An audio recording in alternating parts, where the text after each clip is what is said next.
ஜெய் ஸ்ரீ மாத்ரே நமக. ஜெய் குருத்து ஜெய் குரு பரசுராம். நமஸ்காரம். நான் கரூர்லேருந்து வல்சலா பணிக்கர், பிரசன்ன ஜோதிடர்.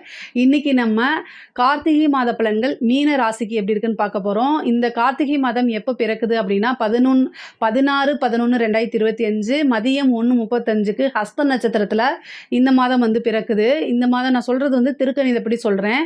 கார்த்திகை மாதத்தை பொறுத்த வரைக்கும் எப்படி இருக்குது அப்படின்னா, நிறைய பாக்கியங்களை கொடுக்கக்கூடிய மாதம் தான் இந்த மாதம். பாக்கியஸ்தானம் அவ்வளோ வலு பெற்றிருக்குங்க. அதாவது பாக்கியஸ்தானம் 9ஆம் இடம் சொல்லக்கூடிய பாக்கியஸ்தானத்தில் பாக்கியாதிபதி உங்களுக்கு செவ்வாய், அவர் ஆட்சி பெற்றிருக்காரு. அது மட்டும் இல்லாமல் சூரியன் பாக்கியஸ்தானத்தில் இருக்குது. அதுக்கப்புறம் வந்து சுக்கிரன், புதன், மொத்தம் 4 கிரகங்கள் பாக்கியஸ்தானத்தில் இருக்குது. இது வந்து ஒரு நல்ல அமைப்புங்க. அதே மாதிரி உங்களுக்கு குருவும் வந்து அதிசாரம் முடிஞ்சு 4ஆம் இடத்துக்கே வராரு. இதெல்லாமே வந்து பார்த்திங்கன்னா காசு பணம் சேர்க்கை, அதே மாதிரி உத்தியோகத்தில் அடுத்த நிலைக்கு மாறுறது, இந்த மாதிரி அமைப்புகளுக்கெல்லாம் இது சூப்பராக இருக்கும். 7.5 சனி அப்படிங்கிறது ஒரு விஷயம் உங்களுக்கு இருக்குது. உங்களுக்கு வரக்கூடிய உங்களுக்கு ஏதாவது ஒரு நல்ல விஷயம் நடக்கணும் அப்படின்னா அந்த சனி என்ன பண்ணும் அப்படின்னா அதை அப்படியே டிலே பண்ணும். அதை வந்து கட் பண்ணி விடாது, எப்போவுமே அதை தடுத்து நிறுத்தாது. ஆனால் அதை டிலே பண்ணி உங்களுடைய பொறுமையை சோதிச்சிடும். ஒருத்தர் பசியாக இருக்கும்போது, அவ்வளோ பசியாக இருக்கும்போது கண் முன்னாடி பழைய சோறு இருக்கும். ஆனால் நம்ம பிரியாணி ஆர்டர் போட்டிருந்தாலும் அது 7 மணி நேரம் கழித்து வந்துடும். அப்போ அதனால ஏதாவது யூஸ் இருக்கா? 7 மணி நேரம் கழித்து வந்தால் அதனால என்ன யூஸ் இருக்குது? அதுக்குள்ளே அவன் பழைய சொத்தை சாப்பிட்டு முடிச்சிடும், அவன் பசியே இருக்காது. இது எல்லாமே இந்த சனி பண்ணும்.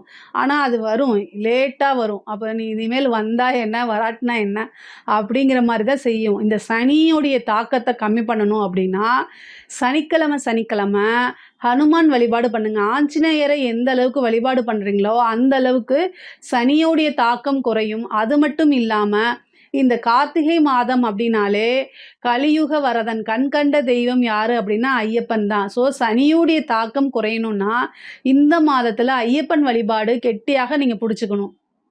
முக்கியமாக நிறைய பேர் ஐயப்பனுக்கு மாலை போட்டு விரதம் இருந்து சபரிமலை போவீங்க. ஆனாலும் ஒரு சிலர் ஏதோ ஒரு காரணங்கள்னால, சூழ்நிலைகள்னால போக முடியாமல் இருக்கலாம். ஆனால் அவங்களாம் கவலைப்படாதீங்க. உங்கள் வீட்டுக்கு பக்கத்துலேயோ இல்லை பக்கத்தில் எங்கேயோ ஐயப்பன் கோவில் கட்டாயம் இருக்கும். இப்போல்லாம் நிறைய பக்கம் ஐயப்பன் கோவில் கட்டியிருக்காங்க. அதனால் அங்கே வந்து இந்த கார்த்திகை மாதம், மார்கழி மாதம்லாம் விசேஷமாக இருக்கும். அப்போது இந்த சனிக்கிழமையோ அல்லது மற்ற நாட்கள்லேயோ ஒரு நாள் ஐயப்பன் கோவிலில் போய் அன்னதானம் கொடுங்க, அல்லது அன்னதானத்தில் கலந்துக்க. அது ரொம்ப ரொம்ப விசேஷம். இந்த சனியோடைய தாக்கம் குறையணும் அப்படின்னா கண்டிப்பாக ஐயப்பன் வழிபாடு பண்ணணும். நீங்கள் ஐயப்பன் சாஸ்தா வழிபாடு எந்த அளவுக்கு பண்ணுறமோ அந்த அளவுக்கு சனியோடைய தாக்கம் குறையும். அதுவும் இல்லாமல் இந்த கார்த்திகை மாதமே அவருக்கு சிறப்பான பூஜைகள்லாம் நடக்கும். அதனால் நீங்கள் அதை கட்டாயம் வந்து உங்களுக்கு இஷ்டதெய்வ வழிபாடு, அதே மாதிரி சாஸ்தா ஐயப்பன் வழிபாடு, அதே மாதிரி ஆஞ்சநேய வழிபாடு, இதெல்லாம் நீங்கள் எந்த அளவுக்கு பண்ணுறீங்களோ அந்த அளவுக்கு சனியோடைய தீமைகள் உங்களுக்கு குறையும். நன்மைகள் வந்து கிடைக்குதோ இல்லையோ, சனியோடைய தீமை டார்ச்சர் இல்லாமல் இருந்தாலே பத்தாதுங்களா? அதுதான் உங்களுக்கு வேணும். ஸோ அதனால் சனியோடைய தீமை குறையணும் அப்படின்னா கட்டாயம் இந்த வழிபாடெல்லாம் நீங்கள் பண்ணுங்கள். தலைக்கு வர்றது தலைப்பாயோடு போயிருங்க. தெய்வ அனுகூலம் இருந்துச்சுன்னா எந்த பிரச்சனையாக இருந்தாலும் சமாளித்து வந்துடலாம். மீனராசிக்காரங்க பிரச்சனைகளை போய் சிக்க மாட்டாங்க. ஆனால் சிக்கிட்டா அதுலேருந்து எப்படி நைஸாக வெளியில் வரணுங்கிறது இயற்கையாகவே உங்களுக்கு தெரியும். ஸோ அதனால் எல்லாத்தையுமே நீங்கள் சமாளிச்சிடுவீங்க, கவலையே படாதீங்க. பாக்கியஸ்தானத்தில் நிறைய கிரகங்கள் இருக்கிறனால ரொம்ப ரொம்ப நன்மைகள், சகல விதமான சௌபாக்கியங்களும் வந்து சேரக்கூடிய அமைப்புகள் உங்களுக்கு இருக்குது. அதே மாதிரி இந்த 7.5 சனினால் மட்டும்தான் சிறு சிறு பிரச்சனைகளை சந்திப்பீங்க. ஆனால் அது மட்டும் உங்கள் வாழ்க்கை கிடையாது.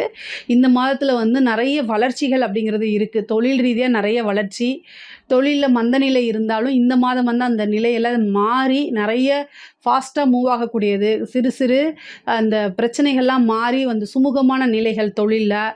அதே மாதிரி தொழில் ரீதியாக வெளிநாடு வெளிமாநிலம் போகிறது, தொழிலில் நல்ல லாபம் கிடைக்கிறது, வருமானம் கிடைக்கிறது, இதெல்லாம் உங்களுக்கு இருக்கும்.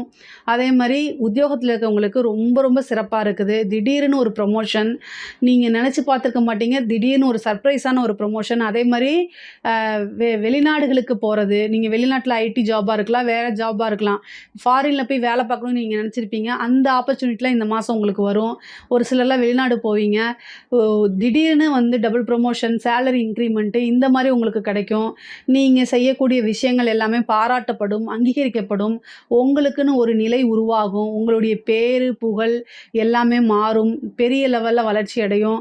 அதே மாதிரி ஒரு அதிர்ஷ்டம் இருக்குது, ஐஸ்வர்ய பிராப்தம் உங்களுக்கு இருக்குது. உத்தியோகத்துல இருக்கவங்களுக்குலாம் இது ஒரு சிறப்பான மாசம் தான். முக்கியமா 9ஆம் இடத்துல இருந்துட்டு 3ஆம் இடத்த பார்க்கறதுனால, இந்த சிறு தூர பிரயாணங்கள் இருக்கு. ஒரு கோவில்களுக்கு போறது, அதே மாரி நெறைய பரிகாரங்கள் செய்றது, புண்ணிய காரியங்கள்ல ஈடுபடக்கூடியது, இந்த மாரி அமைப்புகள் இருக்கு. அந்த வந்து ஒரு இடத்த வாங்கியிருப்பீங்க, விக்கிறதுக்காக வாங்கியிருப்பீங்க. இந்த இடம் விக்க மாட்டேங்குதே நெனச்சிட்டுருப்பீங்க. அவங்களுக்கெல்லாம் இந்த மாசம் நீங்க ட்ரை பண்ணுங்க. ஈஸியா வித்துரும். இடத்த விக்கணும்னு நெனைக்கிறீங்க, இந்த மாசத்த மூவ் பண்ணீங்கன்னா, இந்த ரியல் எஸ்டேட் பிசினஸு இந்த மாரி பண்ணியிருக்கவங்களுக்கும் இது சூப்பரான டைமு. இடம் விக்கிறதுக்கு நீங்க ஓன் பர்ப்பஸா நீங்க விக்கணும்னு நெனச்சாலும் இந்த மாசத்துல இருக்கும். அதே மாரி நெறைய பேரு இடம் வாங்குறதுக்கு உண்டான அமைப்புகள் இருக்கு. வீடு கட்டக்கூடிய அமைப்பு, வாகனங்கள் வாங்கக்கூடிய அமைப்புகள் இருக்கு. தெய்வ அனுகூலம் இருக்கு. ஒரு குருநாதருடைய வழிபாடும் இருக்கு. பொதுவாவே இந்த மாசம் உங்களுக்கு வந்து பார்த்தீங்கன்னா, நல்ல அதிர்ஷ்டமும், நல்ல பேரும், சொசைட்டில உங்களுக்குன்னு ஒரு பேரு, மரியாதைலாம் உருவாகும். பெரிய மனிதர்களுடைய தொடர்புகள் ஏற்படும். ஒரு நல்ல குருநாதருடைய ஆசீர்வாதம் கிடைக்கும். குருநாதர் வழிபாடு பண்ணுங்க. குரு வழிபாடு பண்ணும்போது, ஆசீர்வாதம் இருக்கும்போது, பல விஷயங்கள் உங்களுக்கு அனுகூலமாக மாறுங்க. படிக்கக்கூடிய குழந்தைகள் படிப்புல நல்ல ஞாபகத்திறன், புத்தி கூர்மை, சுறுசுறுப்போட படிச்சு நல்ல மார்க் எடுப்பாங்க. செல்ஃபா மோட்டிவேட் பண்ணி படிக்கக்கூடிய அமைப்புகள்லாம் இருக்கு. அதே மாரி உயர்கல்வியில படிக்கிறவங்களுக்கும் ஒரு சிறப்பான அம்சம் இருக்கு. நல்ல ரேங்க் ஹோல்டரா வெளியில வர்றது, சில பேருக்கு காலேஜ்லேயே வந்து பிளேஸ்மெண்ட் ஆகுறது, அப்புறம் வந்து இன்டர்ன்ஷிப் போறது, இதெல்லாம் ரொம்ப ரொம்ப நல்லாயிருக்கும். உயர்கல்வி இருக்கவங்களுக்கு ரொம்ப சிறப்பாக இருக்கு. படிச்சு முடிச்சுட்டு வேலைக்காக, உத்தியோகத்துக்காக வெயிட் பண்ணிட்டு இருக்கவங்களுக்குலாம் இது ஒரு நல்ல அமைப்பு. திடீர்னு ஒரு வேலை கிடைக்கும். விரும்பின இடத்துல வேலை கிடைக்கும். இன்டர்வியூ அட்டெண்ட் பண்ணுங்க. 3ஆம் இடம் சிறப்பாக இருக்கனால, இந்த போட்டித் தேர்வுகளெல்லாம் வெற்றி பெறதுக்கு உண்டானது, ஒரு திடீர்னு அரசாங்க உத்தியோகம் கிடைக்கிறது, இந்த மாரி அமைப்புகளும் இருக்கு. இன்டர்வியூ அட்டெண்ட் பண்ணா ஈஸியா வேலை கிடைக்கிறதுக்கு உண்டான அமைப்புகள் இருக்கு. முக்கியமா போட்டித் தேர்வுகள்லாம் வந்து நீங்க கொஞ்சம் முயற்சி பண்ணீங்கன்னா, சூப்பரான ரிசல்ட் உங்களுக்கு உறுதியாக உண்டு. சகோதரன் வழி ஆதரவுகள் இருக்கு. அதாவது இளைய சகோதரனோ அல்லது சகோதரி வழி ஆதரவுகள் இருக்கு. அவங்க மூலியமா நெறைய அனுகூலத்த பெறக்கூடிய அமைப்புகள் இருக்கு. தந்தை வழி சொத்துக்கள்லாம் பிரச்சனைகள் இருந்திருக்கும். அந்த பிரச்சனைகள்லாம் நீங்கி தந்தை வழி சொத்துக்கள் வரதுக்கு உண்டான அமைப்பு இருக்கு. தந்தைக்கு தேக ஆரோக்கியத்துல கவனம் தேவை. தந்தைக்கு மருத்துவ செலவு உண்டு.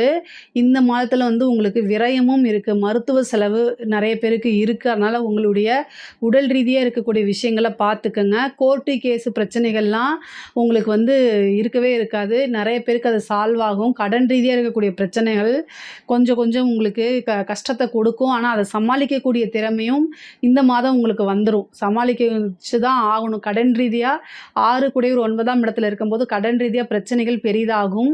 ஆனாலும் அத சமாளிக்க முடியும். முருகன் வழிபாடு பண்ணிக்கங்க. அது நல்ல உத்தமம். பாதகாதிபதி 9ஆம் இடத்துல இருக்கனால தந்தையாருக்கு வந்து பார்த்தீங்கன்னா, தேக ஆரோக்கியத்துல வந்து ரொம்ப ரொம்ப கவனம் தேவை. அதே மாரி 4 கூடையவரும் உங்களுக்கு பாதகாதிபதியும் ஒருவராக வந்து 9ஆம் இடத்துல இருக்கனால, தாயாருடைய உடல்நிலையிலும் கவனம் தேவை. முக்கியமா வண்டி வாகனங்கள்ல போகும்போது ரொம்ப கவனமா போங்க. இதுக்கு கால பைரவர் வழிபாடு பண்ணுங்க. விபத்து கண்டமோ அல்லது நீங்க குடிக்காம வண்டி ஓட்டிட்டு போவீங்க. ஸ்ட்ரைட்டா போவீங்க. உங்ககிட்ட எல்லாமே இருக்கும். இன்சூரன்ஸ் இருக்கும். ஹெல்மெட் போட்டு போவீங்க. ஆனா, தேவையில்லாம வேற யாராவது குடிச்சிட்டு அல்லது வேற ஏதாவது ஒரு நாயோ வந்து உங்க வண்டியில விழுந்துட்டு பிரச்சனையாகும். இதெல்லாமே தவிர்க்கிறதுக்கு கால பைரவர் வழிபாடு பண்ணுங்க. முக்கியமா தொழில் ரீதியா, உத்தியோக ரீதியாக நீங்க அர்ஜென்ட்டா வெளியில போற மாரி இருக்கு. ஆனா மைண்ட் கன்ஃப்யூஸா இருக்குன்னா, ஒரு ஆக்டிங் டிரைவர போட்டுக்கங்க. செலவு ஆகுறதுன்னு விரயம் அப்படிங்கிறது ஏதாவது ஒரு விரயமாக மாறட்டும் ஒழிய, வேற எதுவும் நடந்துறக்கூடாது. அசம்பாவிதங்கள தவிர்க்கிறதுக்கு பெரியவங்களுடைய ஆலோசனைகள கேட்டுக்கங்க. குடும்பத்தில இருக்கக்கூடிய நபர்கள புரிஞ்சு நடந்துக்கிறதுக்கு பாருங்க. 7 குடையவர் 9ல இருக்கனால, நீங்க உங்களுக்கு எதிராக இருக்கக்கூடியவங்க, எதிர் மீன்ஸ் ஆப்போசிட்ல நின்னுட்டு இருக்கவங்க கிட்ட அனுசரிச்சு பேசணும். கணவன், மனைவி சிறு சிறு பிரச்சனைகள் வரும். ஆனா, அது எல்லாமே சமாளிக்கக்கூடியதா தான் இருக்கும். பொதுவாவே கோவப்படாம அமைதியா நிறுத்தி நிதானமா இது பண்ணுங்க. மீன ராசிக்காரங்க கிட்ட இருக்கக்கூடிய ஒரே பிரச்சனை என்ன அப்படின்னா, தான் புடிச்ச முயலுக்கு 3 காலுன்னு நீங்க சொல்லுவீங்க. இத வந்து நெறைய பேர் ஒத்துக்க மாட்டாங்க. ஆனா, அவங்களுடைய இயல்பு வந்து அதுதான். உங்களுக்கு உங்கள பத்தி உங்க வீட்ல கேட்டா தான் அது தெரியும்.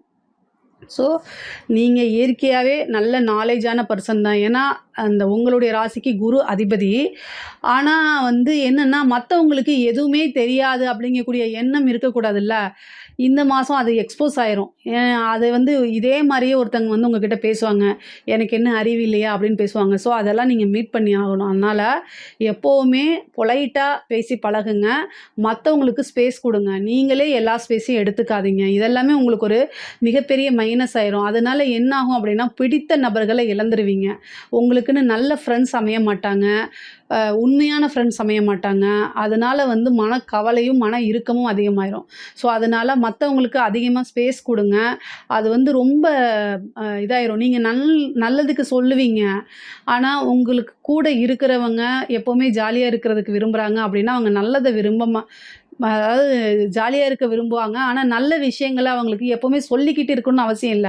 எப்பவுமே ஒரு டீச்சரா இருக்காதீங்க. சிம்பிளா சொல்லணும்னா, நீங்க மத்தவங்களுக்கு ஃப்ரெண்டா இருங்க. டீச்சரா இருக்காதீங்க. அந்த மீனராசிக்காரங்க எப்பவுமே டீச்சராவே இருப்பாங்க. அதுதான் அவங்களுக்கு ஒரு மிகப்பெரிய மைனஸு. இத மாத்திட்டீங்கனாலே சக்சஸ் ஆயிரும். பெண்கள பொறுத்தவரைக்கும் நெறைய மாற்றங்கள் இருக்கு. ஒரு சிலருக்குலாம் புத்திர பாக்கியம் இருக்கும். அதே மாரி கல்யாணம் சம்மந்தப்பட்ட விஷயங்கள்லாம் பாக்கியமா மாறும். இவ்வளோ நாளா திருமணத்தில ஏதாவது பிரச்சனைகள்லாம் இருந்தா அதெல்லாம் மாறி திருமணம் கைகூடும். ஒரு சிலருக்கு திடீர் திருமணம் ஆகும். காதல் ரீதியா இருக்கக்கூடிய பிரச்சனைகள்லாம் சால்வ் ஆயி, காதலர்களிடையே ஒற்றுமைகள் இருக்கும். கணவன் மனைவி இடையே ஒற்றுமை இருக்கும். அப்பப்போ பிரச்சனைகள் வந்தாலும் திரும்ப சேர்ந்துக்கக்கூடிய அமைப்புகள் தான் இருக்கு. சங்கடங்கள்லாம் மாறி சமாதானமாக போகக்கூடிய அமைப்புகள் இருக்கு. பார்ட்னர் வழி இதெல்லாம் உங்களுக்கு ரொம்ப நல்லாயிருக்கும். பெண்களுக்கு புதுசா ஸ்டார்ட் அப் பண்றது, ஆடை ஆபரண சேர்க்கை, வண்டி வாகனங்கள் வாங்கக்கூடியது, இந்த மாரி இருக்கு. மீன ராசியில இருக்கக்கூடிய பெண்களுக்கு இது ரொம்ப ரொம்ப சூப்பரான மாசங்க. கலைத்துறையில இருக்கவங்களுக்கெல்லாம் இது ரொம்ப சிறப்பான மாசம். பேரு, புகழ் இதுதான் கலைஞருக்கு ரொம்ப முக்கியம். அந்த மாரி உங்களுக்கு இந்த மாதம் பேர், புகழ் கிடைக்கும். காசு, பணம் கிடைக்கும். நெறைய புது புது வாய்ப்புகள் கிடைக்கும். கரெக்ட்டா யூஸ் பண்ணிக்கங்க. உங்களுக்குன்னு ஒரு தனி இடம், தனித்துவமான ஒரு இடம் அப்படிங்கிறது இந்த மாசம் உங்களுக்கு கிடைக்கும். கரெக்ட்டா யூஸ் பண்ணிட்டீங்கன்னா, மக்கள் மனசுல நீங்காத ஒரு ஆளா நீங்க கட்டாயம் இருப்பீங்க. அதே மாரி அரசாங்க உத்தியோகத்தில இருக்கவங்களுக்கெல்லாம் இது ஒரு நன்மையான மாசம் தான். நெறைய நன்மைகள் சேரப்போகுது. காசு, பணம் அதே மாரி பெரிய மனிதர்களுடைய தொடர்புகள், உயர் அதிகாரிகளுடைய பாராட்டுகள், அவங்க காசு பணம் குடுக்கறது, ஒரு நல்ல பிளேஸ்ல அவங்கள உட்கார வைக்கிறது, இந்த மாரி அமைப்புகள்லாம் இருக்கும். பாராட்டுகள், மன நிம்மதி கிடைக்கும். பொதுவா அரசியல்வாதிகளுக்கு சனியுடைய தொந்தரவுகள் இருந்தால் கூட, அரசியல்ல மிகப்பெரிய லெவல்ல வர முடியும். பரிகாரம் வேணும்னா கேளுங்க. நான் கட்டாயம் சொல்லிர்றேன். மீனராசியில் இருக்கக்கூடிய அரசியல்வாதிகளுக்கு சனி 7.5 சனியுடைய பாதிப்புகள் இருந்தாலும் கூட 9ஆம் இடம் பலமாக இருக்கனால, ஒரு சில தடைகளுக்கு அப்புறம் உங்களுக்கு நெறைய வாய்ப்புகள் வரும். அரசியல்வாதிகள் முன்னேறணும் அப்படின்னா, நெறைய தாந்திரிக பரிகாரங்கள் இருக்கு. மீனராசியில இருக்கீங்க அப்படின்னா, கமெண்ட்ஸ்ல கேளுங்க. அரசியல்வாதிகளுக்கு நான் தனியா பரிகாரங்கள் சொல்றேன். மிகப்பெரிய லெவல்ல உயர்வுகள் இருக்கு. உங்களுக்கு நெறைய அரசியல் நீங்களே ஒரு அரசியல்வாதி. உங்களையே கீழ தள்றதுக்கு ஏகப்பட்ட அரசியல்கள் நடக்கும். அதெல்லாம் தாண்டி தான் வரணும். இந்த 7.5 சனிக்கு நான் நல்ல பரிகாரங்கள்லாம் உங்களுக்கு சொல்றேன். வேணும்னா கேளுங்க. மீன ராசிக்கு பொதுவாவே நல்ல வளர்ச்சி மிகுந்த மாதமா தான் இந்த மாசம் இருக்கு. இதில ஏதாவது சந்தேகங்கள் இருக்கு அப்படின்னா கமெண்ட்ஸ்ல கேளுங்க. கட்டாயம் நான் ஆன்சர் பண்றேன். நம்மளுடைய சேனல லைக் பண்ணுங்க, ஷேர் பண்ணுங்க, சப்ஸ்கிரைப் பண்ணுங்க. நன்றி, வணக்கம்.